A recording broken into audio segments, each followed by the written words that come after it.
पहाड़ नज़र आ रहा है, इस पहाड़ के ऊपर बड़ा पत्थर जो पड़ा है, ये बड़ा चोटी पर, इस पहाड़ को कहते हैं जबल सोर। इसके ऊपर जो गार है उसको कहते हैं गार सोर। तो जब देखो हमारे प्यारे नबी करीम सल्लल्लाहु अलैहि वसल्लम जब मक्का से मदीना की तरफ हिजरत फरमाते हैं तो इसी गार पर 3 दिन और 3 रात क़याम करते हैं।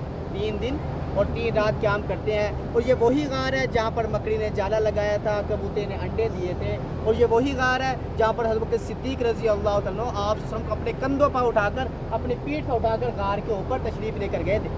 देखो, एक तो अपना वज़न उठा के लेके जाना, आप खुद ऊपर जाना। आज का नौजवान साथी जो है वो भी सोचा मैं कैसे ऊपर जाऊँगा, तो हज़रत सिद्दीक़ रज़ी अल्लाह तआला अन्हु नबुव्वत का वज़न उठाकर गार के ऊपर तशरीफ़ लेकर गए थे।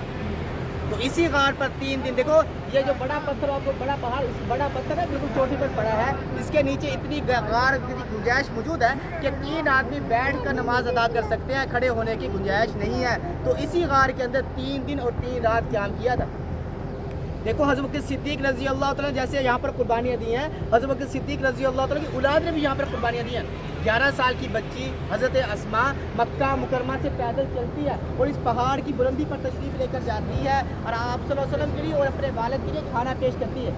11 साल की बच्ची, देख लो 11 साल की बच्ची कितनी समझ होती है, क्या कुर्बानी थी। और देखो दुश्मनों का खौफ भी है, जब कुफारे मक्का को मालूम हो जाता है कि आप हज़रत सिद्दीक़ जहाँ से नीचे करके चले गए हैं, तो वो बहुत बड़ा इनाम मुकर्रर कर देते हैं। क्या कहते हैं, अगर एक को पकड़ कर लाओगे तो 100 ऊँट, अगर 2 को पकड़ कर लाओगे तो 200 ऊँट का इनाम मुकर्रर कर दिया जाता है। अब बहुत से कुफार जो है वो ढूंढने के लिए उठ खड़े होते हैं, यहाँ ताकि निशानात कदम, उस वक्त निशानात कदम ने यानी कि निशानात पाँव के जो कदम होते थे, ये बहुत बड़ा एक इल्म हुआ करता था। तो इसी वजह से रास्ते भी पहचाने जाते थे। तो निशानात कदम पाते हुए कुफार मक्का इस गार तक पहुँच जाते हैं। तो अल्लाह पाक अपने महबूब की और हज़रत सिद्दीक़ रज़ी अल्लाह की हिफाजत करते हैं। वो एक यानी कि मकड़ी के जाले से और दूसरे के अंडों से हिफाजत करके दिखाते हैं। तो देखो ये वो मुक़द्दस मकामात हैं जहाँ पर आप सल्लल्लाहु अलैहि वसल्लम के कदम मुबारक लगे, सहाबा इकराम का यहाँ पर वक़्त गुजरा है। तो इन मुक़द्दस मकामात से बढ़कर हमारे लिए कोई और जगह नहीं है। दुनिया के लोग इन मकामात को देखने के लिए तरस रहे हैं। तो हम इस नेमत अल्लाह पाक का शुक्र भी अदा करें। और यहाँ पर देखो सहाबा इकराम का जो वक़्त लग गया, आप सल्लल्लाहु अलैहि वसल्लम के कदम मुबारक लगे, वो तो जगह क़यामत तक रोशन है। तो यहाँ पर इन मुक़द्दस मकामात जब हम तशरीफ़ लेकर आए, यहाँ पर दुआएं भी कबूल होती हैं अपने लिए, वालिदैन के लिए, अज़ीज़ व अक़ारिब के लिए, सब के लिए। यहाँ पर एक बार दुआ मांग लेते हैं, उसके बाद गाड़ी के अंदर वापसी